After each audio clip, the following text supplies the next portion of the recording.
Las guías que vamos a hablar hoy en la mañana hace referencia a las guías americanas y las guías europeas de cardiología, haciendo énfasis en la actualización que se hizo en el 2023 con respecto a las recomendaciones para pacientes con fracción de eyección reducida, limítrofe o conservada. Siguiente.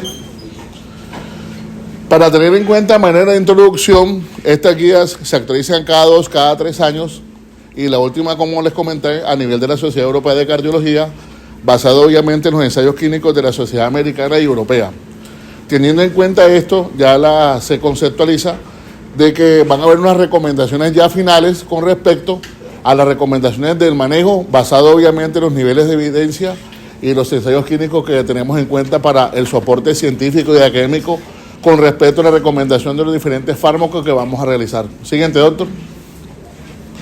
Los objetivos básicamente es identificar nosotros como profesionales de la salud las recomendaciones para los manejos, métodos diagnósticos y ayudas, identificar los fenotipos de falla cardíaca para identificar los manejos recomendados, y en algún momento cuando hablaremos de insuficiencia o falla cardíaca refractaria o avanzada, conocer de pronto los dispositivos de asistencia ventricular o manejo inotrópico, que ya son recomendaciones para el manejo inclusive intrahospitalario. Siguiente, doctor.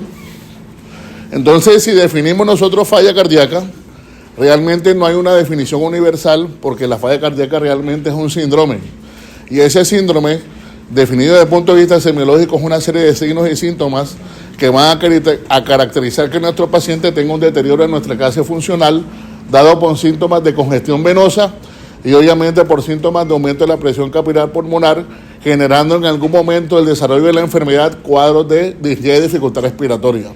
Esto en algún momento comprometiendo el gasto cardíaco, y si se compromete nuestro gasto cardíaco, en algún momento la perfusión tisular, y si hay compromiso en la perfusión tisular, el paciente va a comprometerse no solamente su parte cardiovascular, sino también la integridad de los tejidos u órganos adyacentes. Basado en la fracción de eyección, que sabemos que básicamente es el porcentaje de sangre que expulsa el ventrículo izquierdo, que no puede ser un 100%, porque si se eyectara toda la sangre, prácticamente el miocardio quedaría sin sangre, colapsaría. Entonces hay un porcentaje remanente que va a quedar allá, y ese porcentaje remanente aproximadamente es un 25-35%. Si ustedes se dan cuenta, por eso es que aproximadamente la fracción de eyección en un paciente joven como ustedes, que no tienen ningún factor de riesgo, sino solamente la rotación de medicina interna, es casi el 55-65% con respecto a la fracción de eyección. Siguiente. Basado en los fenotipos de falla cardíaca, tenemos que identificar 3 factores importantes. De los 3 factores importantes, identificar los signos de falla cardíaca, determinar o confirmar si hay un daño estructural a nivel miocárdico, que eso básicamente se va a identificar realizando un ecocardiograma transtorácico, y la utilidad o el advenimiento de los péptidos natriuréticos.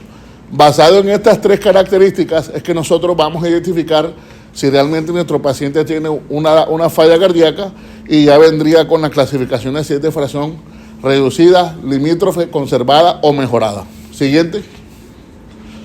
Cuando hablamos de que hay un daño estructural cardíaco, eso hace referencia a que no solamente la fracción de eyección es la que vamos a determinar si está comprometido o no nuestro corazón. El solo hecho de tener un daño valvular, el solo hecho de tener un crecimiento ventricular, una dilatación auricular, una alteración a nivel estructural o valvular, va a conllevar de una u otra forma que ya se evidencie un compromiso a nivel miocárdico, y eso va a conllevar a las definiciones que tenemos. Sin embargo, con respecto a la fracción de eyección, existe una reclasificación haciendo referencia a la fracción de eyección mejorada, que es aquel paciente que tiene una fracción de eyección inicial menor del 40%, pero que en el momento que se hace el tratamiento farmacológico, en el momento que hace el tratamiento de asistencia ventricular, o en el momento que se hace la corrección de la etiología de la falla cardíaca, debiese mejorar un 10% esa fracción de eyección en un lapso aproximadamente de 3 a 6 meses, que eso usualmente no lo hacemos nosotros. Siguiente, doctor. Cuando tenemos el diagnóstico de esta falla, entonces nos ponemos a pensar. Ya sabemos que, sin dudar alguna, la realización de una buena historia clínica es importante para la obtención de datos del paciente, factores de riesgo, etcétera. Y es algo que a veces, desde el punto de vista semiológico, hemos ido perdiendo a través de toda esta arte de la medicina. Y después que nosotros tenemos una sospecha clínica de una falla cardíaca, pues ahí vamos a mirar si ese paciente va a tener unos factores de riesgo como hipertensión arterial, diabetes mellitus, trastornos tiroideos, exposición a drogas, a tóxicos, que van a conllevar en algún momento el deterioro de la función miocárdica, pero que en algún momento, si es reversible o no, pues tratar de eliminarlo en su momento. El examen físico, basado en los datos que vamos a hablar desde el punto de vista semiológico, y ahora que ya nosotros hicimos el taller de electrocardiograma, que va a ser importante no solamente para nosotros determinar el crecimiento y dilatación de las cavidades, sino si se asocia a un trastorno en la conducción, sea bloqueo de rama izquierda o derecha, que va a requerir en algún momento de pronto asistencia eléctrica para mejorar la falla cardíaca avanzada. La utilidad de los PETios natriuréticos y ya después la realización del ecocardiograma. Siguiente, pero cuando nosotros pedimos los PETios natriuréticos, que son 4, y a nosotros nos interesa el ProBNP, que tiene mayor sensibilidad y especificidad, recordemos que esos PETios natriuréticos tienen un valor a través de la línea del tiempo, y a través de esa línea del tiempo van a haber entidades que o me la pueden disminuir o entidades que me la pueden aumentar. Teniendo así unos PETios natriuréticos elevados, ustedes se dan cuenta que se hace un corte dependiendo de la edad. En algún momento, cuando hablemos de tromboembolismo pulmonar o trombosis venosa profunda, la utilidad del dímero D, que es de mucha importancia, a pesar de que esté elevado, también tiene un corte relacionado a la edad. Entonces, si ustedes se dan cuenta en esta diapositiva, pacientes con PETios natriuréticos por encima de 350 o 400, sale positivo para falla cardíaca, pero dependiendo de la edad, 50 años, 50 o 75 años de edad o mayor de 75 años, te da el pronóstico. Entonces es importante no solamente que estén positivos, sino también interpretar el valor para definir si realmente se asocia o no a falla cardíaca. Siguiente, doctor. Pero como hablamos ahorita, esa utilidad del PETio natriurético también tiene unas entidades que la pueden elevar falsamente y no de origen cardíaco, por lo menos como síndromes paraneoplásicos, que son tumores, trastornos hematológicos, enfermedad renal crónica, exposición a tóxicos, a fármacos, a procesos cardíacos tipo arritmias cardíacas o ventriculares. Entonces hay que tener en cuenta eso en el momento de la valoración de nuestro paciente. Sin embargo, en los que estamos en los servicios de urgencia, cuando nos llega un paciente con disnea y la disnea en el momento del examen físico tiene un compromiso pulmonar y tiene un compromiso cardíaco, no sabemos si es una neumopatía o no sabemos si realmente es una cardiopatía, la utilidad de ese PETio natriurético de urgencia es de gran ayuda, porque tiene un valor predictivo negativo casi del 98-99% y nos va a orientar si la disnea es de origen cardíaco o no. Aquí realmente, después que hacemos el diagnóstico, ya dependiendo de los niveles de los PETios natriuréticos, además de confirmar, se hace también el pronóstico a corto y a mediano plazo. Siguiente. Los criterios de Framingham que habían hablado en algún momento con ustedes, que todavía se siguen utilizando, hay unos criterios mayores, hay unos criterios menores. Tener en cuenta que las características de estos síntomas son reflejo hepatoyugular, disnea paroxística nocturna, ortopnea, S3, S4, hepatomegalia, ascitis, edema de miembros inferiores. Entonces, básicamente, si ustedes se dan cuenta, tiene una sensibilidad de casi 100% con una especificidad del 78%. ¿Por qué la especificidad del 78%? Porque, como les comenté, hay entidades no cardíacas que te pueden manifestar toda esta serie de etiologías y que en algún momento de nuestra valoración es imprescindible tomar pues los criterios mayores o menores como datos clínicos. Sabemos que al menos se necesita cuántos criterios mayores para falla cardíaca o cuántos criterios menores. Entonces ya eso va a depender, que es objetivo, la valoración que nosotros hagamos en el servicio de urgencia. ¿Por qué? Porque una cosa es falla cardíaca crónica y otra cosa es falla cardíaca aguda, que es otro escenario y otro tipo de manejo. Siguiente. Esta es una gráfica bastante importante, lo que recordemos cuando estudiamos en anatomía de Netter, que hace bastantes relaciones patológicas, muestra dos escenarios importantes. Nosotros tenemos en este salón dos alas, la ala derecha y la ala izquierda. Y con respecto a la ala izquierda hace referencia a todo lo que es disnea, y hace disnea por aumento de la presión de la capilar pulmonar, y la parte derecha, venosa congestión. Entonces, por eso ustedes se dan cuenta que el paciente que está a su derecha es una paciente que está bastante congestiva, que tiene edema de miembros inferiores, que tiene ascitis, que está en anasarca, está en ingurgitación yugular, que está con datos de sobrecarga hídrica. mientras que el paciente que tenemos a nuestra izquierda es un paciente que ya tiene datos indirectos de hipertensión venopulmonar y es un paciente que el deterioro de su clase funcional es mucho más. Por eso, desde el punto de vista patológico, habían unas clasificaciones anteriores si era derecho o izquierda, retrógrada o anterógrada, pero en algún momento de la evolución de la enfermedad, la falla cardíaca va a ser global. Y dependiendo de lo que predomina en nuestros pacientes, así va a ser el objetivo terapéutico de ellos. Siguiente, doctor. Las clases funcionales, pues obviamente los que saben inglés, la New York Heart Association va a tener una clasificación funcional y eso va a depender de la actividad física que nosotros hagamos con nuestros pacientes y determinar si tolera o no las actividades de mediana y mayor complejidad. Ese es funcional. Siguiente. Mientras que la clasificación estructural ABCD hace referencia a si nuestro paciente A tiene factor de riesgo como hipertensión, diabetes, dislipidemia, no hay daño estructural, no hay ninguna anomalía cardíaca, no hay síntomas, no se maneja. Es decir, esta población somos todos nosotros que estamos acá. Mientras que la población B es un paciente que, a pesar de que existe un daño estructural, llámese dilatación, hipertrofia, insuficiencia, este paciente en estos momentos está asintomático y no tiene ningún manejo farmacológico. Pero el C, que es el que uno ve en adelante, es aquel paciente que tiene factor de riesgo, daño estructural, signos y síntomas, y ya el D, lo que se había denominado refractaria, se considera como avanzada o terminal.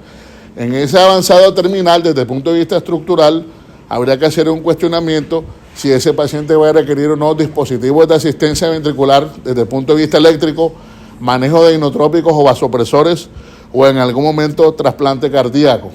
Siguiente. Y en algún momento nos habían preguntado sobre la clasificación de Stevenson. Pues con la clasificación de Stevenson básicamente es determinar el estado hemodinámico de nuestro paciente basado en nuestro índice cardíaco, basado en la presión de arteria pulmonar, basado en la presión venosa, pero aunque nuestro paciente en urgencia o en piso no esté invadido, pueden haber signos indirectos de que si nuestro paciente está con congestión, con hipoperfusión, con cianosis, con alteración del llenado capilar, y esto nos va a conllevar de forma indirecta, sin necesidad de un método invasivo, determinar el estado hemodinámico de nuestro paciente. Pero ya cuando esté en la unidad, ya a ese paciente se le colocaría un catéter venoso central, se le colocaría una línea arterial, o si de pronto somos un poquito más agresivos, hasta un catéter de Swan-Ganz para medir todo lo que son las presiones en las cavidades. Siguiente.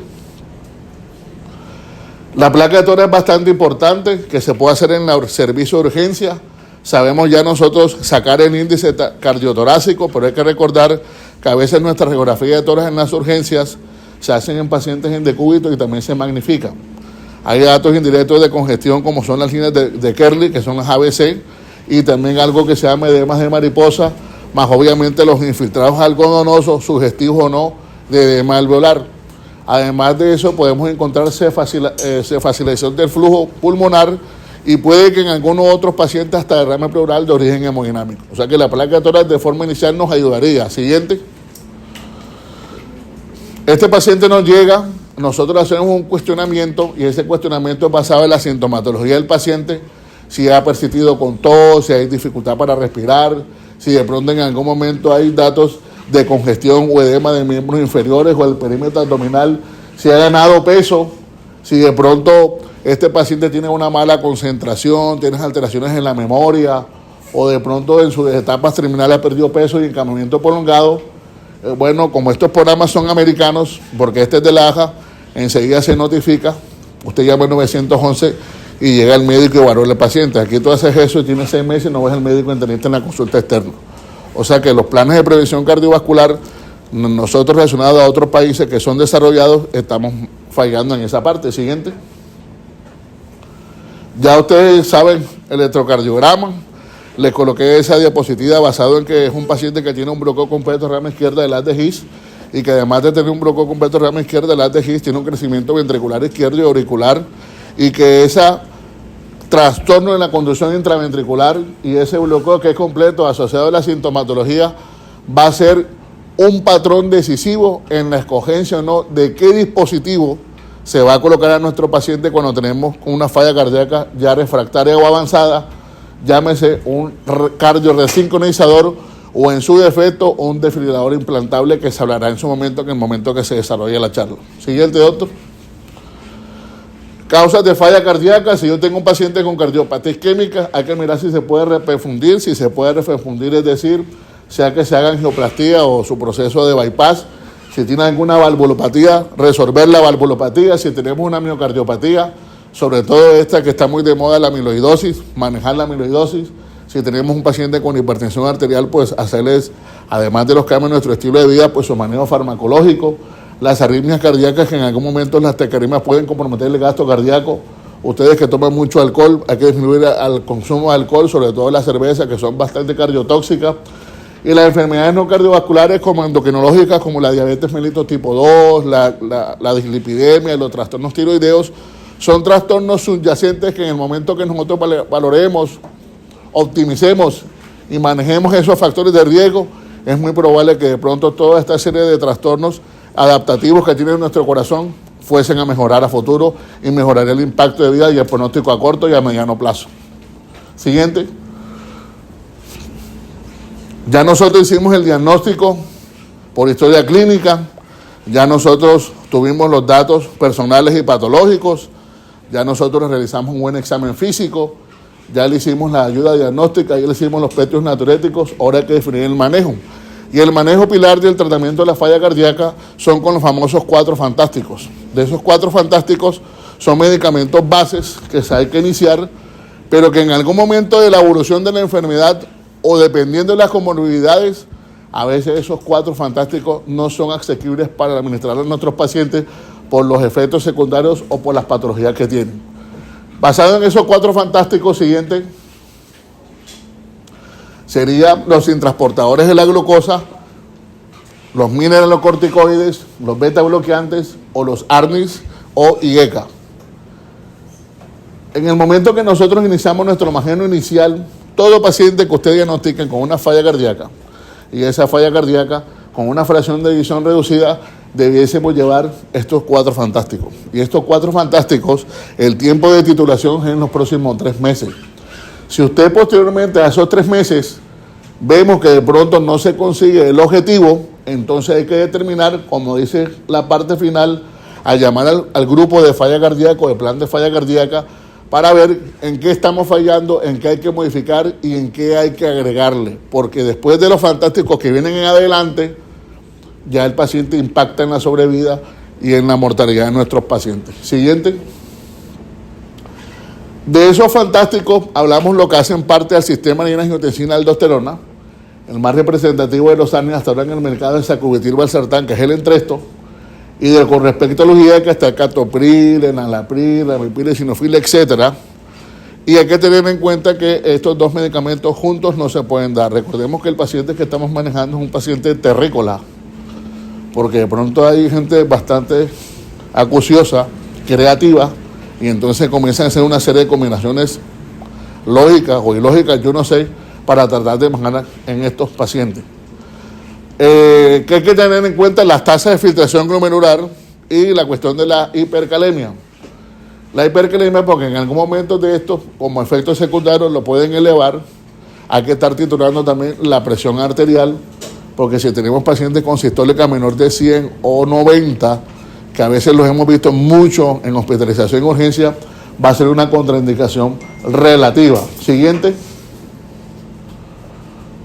Continuando con el esquema, pues tenemos los ARA2, los más representativos, valsartán, candesartán, losartán, digamos que tienen casi las mismas contraindicaciones relativas con respecto a la tasa de filtración glomerular, creatininas por 2.5, 3, potasio mayor de 5.5, pacientes con antecedentes de estenosis arterial, etcétera, o con angioedema, pues no son candidatos susceptibles para este tipo de fármaco.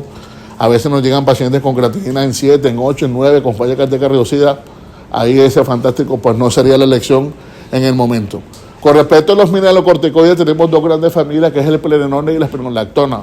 La espironolactona es recomendación 1A. Sabemos que también es un diurético ahorrador de potasio y que hay que tener en cuenta la tasa de filtración glomerular, y como efecto endocrino genera ginecomastia.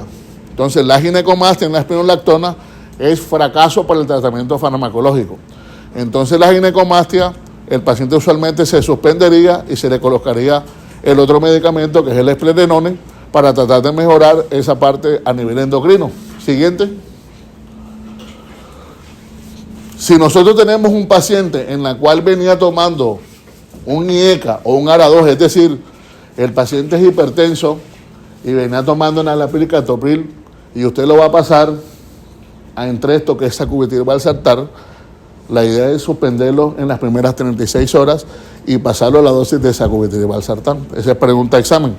Segunda pregunta de examen: si yo tengo un paciente que viene tomando ARA2, losartán, valsartán, candesartán, etcétera, yo puedo hacer el cambio de forma inmediata y no tengo de pronto ninguna contraindicación en hacer la corrección. Recordarles nuevamente que de pronto podemos tener un inteligente en nosotros, que no me vayan a mezclar un IECA con ARA2 y mucho menos con sacubitril/valsartán. Porque aunque existe un eje que se altera, los ejes se van a bloquear de forma simultánea, pero esa familia farmacológica no se puede juntar. Y no solo aplicaría para falla cardíaca, sino también aplicaría para el paciente con hipertensión arterial. Siguiente. Ya para el manejo de la control de la frecuencia cardíaca están los medicamentos beta bloqueantes. De esos medicamentos beta bloqueantes, si yo tengo un paciente con una bradicardia extrema, si yo tengo un paciente con un bloqueo AV, si yo tengo un paciente con alguna neumopatía, si tengo presiones sistólicas limítrofes, pues sería una contraindicación relativa. Pero si yo en algún momento llegase a traer una dosis máxima de ese beta bloqueante y el paciente persiste con taquicardia, y taquicardia es porque recordemos que el gasto cardíaco es volumen minuto por frecuencia cardíaca, y ese volumen minuto está disminuido, yo tengo que de forma compensatoria liberar catecolaminas para aumentar la frecuencia cardíaca y la perfusión tisular. Si ese paciente persiste en ritmo sinusal y no se consigue la frecuencia cardíaca, hay unos medicamentos que están en nodo sinusal, que son los inhibidores de los canales IF. El más representativo en el mercado está la ibabradina, que es el procorolán. O sea que esa se utilizaría cuando ya tenemos dosis máximas de beta bloqueante, no conseguimos una frecuencia cardíaca óptima por los efectos adversos, y entonces se agregaría un tratamiento farmacológico adicional para seguir disminuyendo la frecuencia cardíaca. Siguiente. En cuanto a los pacientes, para disminuir pues los datos de congestión, saben que ahora digamos que la recomendación 1A y con respecto al up-to-date de la falla cardíaca del 2023 dicen que todos los cotransportadores de la glucosa, llámese empaglifosina o dapaglifosina, en la época de la doctora era solamente para fracción reducida.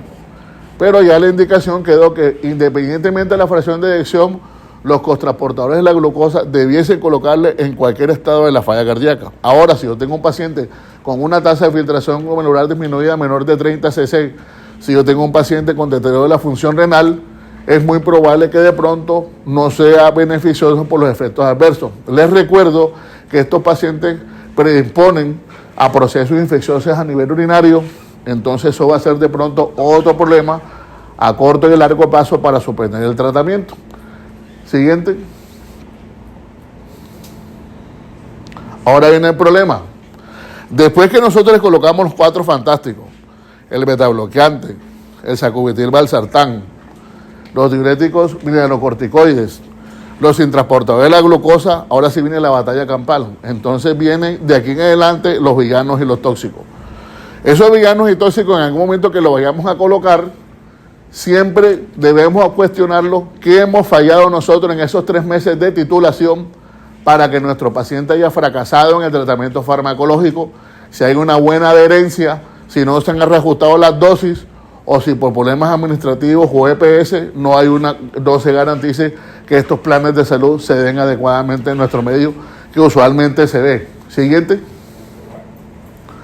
Entonces, cuando ya tengo todos estos pacientes refractarios, hay unos medicamentos que van a actuar a nivel del AMP cíclico. Entonces, a nivel del AMP cíclico está el vericiguat. El vericiguat es un medicamento que te va a ayudar a la contracción del miocardio. Y eso se colocaría cuando ya yo he pasado por esos 4 fantásticos, cuando mi paciente está en clase de funciones 3 y 4, y cuando no mejora, obviamente, por la sintomatología. De ahí en adelante, habría que colocarle pues este medicamento y titularlo obviamente con nosotros. Pero ya colocarle este medicamento en adelante, ya necesitamos organizar una clínica de falla cardíaca. porque si ustedes se dan cuenta, nosotros llegamos hasta los primeros 4 fantásticos.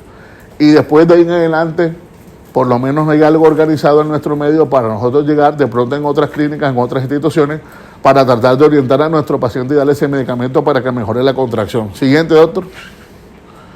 Hay una escala que se llama Intermax, y esta escala de Intermax te va a predecir a ti si el paciente ha requerido no inotrópicos, vasopresores, deterioro de clase funcional, si es una falla cardíaca refractaria o avanzada, porque ya en este estadio ya hay que cuestionarlo si va a requerir un inotrópico. De ese inotrópico siguiente hay algo que se llama levosimendan, y el levosimendan es un sensibilizador de los canales de calcio y que también se puede utilizar en otros contextos de falla cardíaca o shock cardiogénico. Y las indicaciones son básicamente que tengamos una falla cardíaca refractaria o avanzada, que ya sabemos que es el estadio D, que tengamos obviamente una fracción reducida menor del 35%, que tengamos una clase funcional entre 3 y 4 o una clasificación íntegra entre 4, 5 y 6, y que tenga 2 o 3 hospitalizaciones en el último año, y que obviamente tengamos un tratamiento farmacológico óptimo. Ya de ahí en adelante hay unas recomendaciones semanales o quincenales para la administración del medicamento, y el paciente iría y venía de forma domiciliaria, inclusive al hospital, para hacer la titulación del fármaco. Eso, vuelvo y repito, en estados refractarios o avanzados de la enfermedad. Siguiente. Además del manejo farmacológico, además del manejo funcional, hay que determinar los niveles de hierro.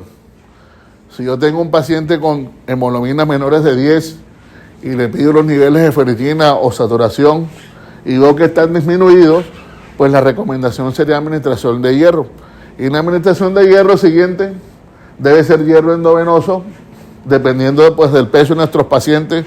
Se hace 1000 o 2000 o 500 miligramos semanal, y después se hace la titulación correspondiente.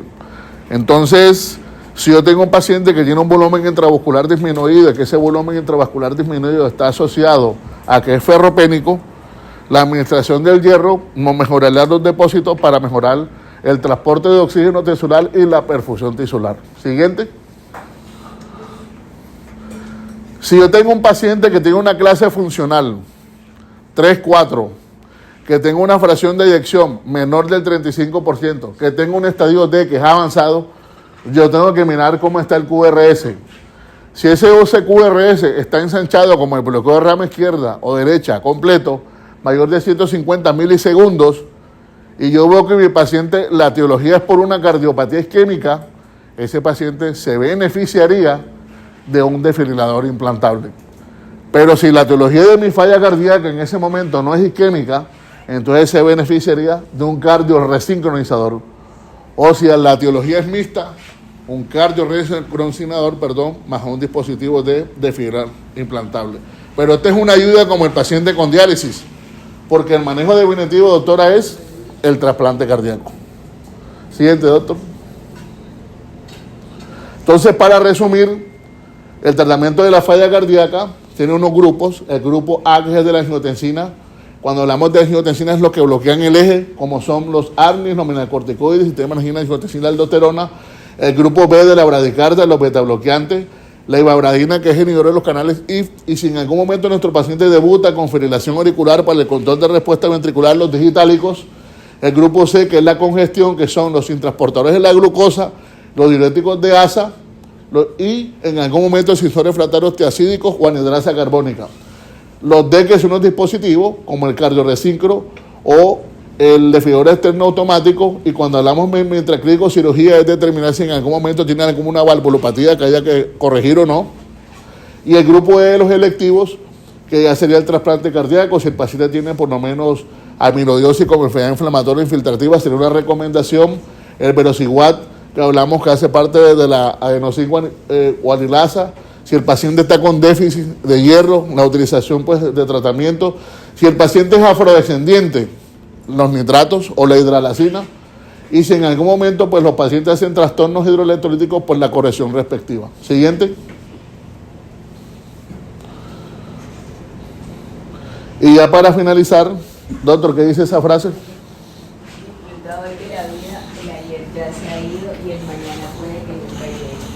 Bueno, jóvenes, gracias por venir, por su atención.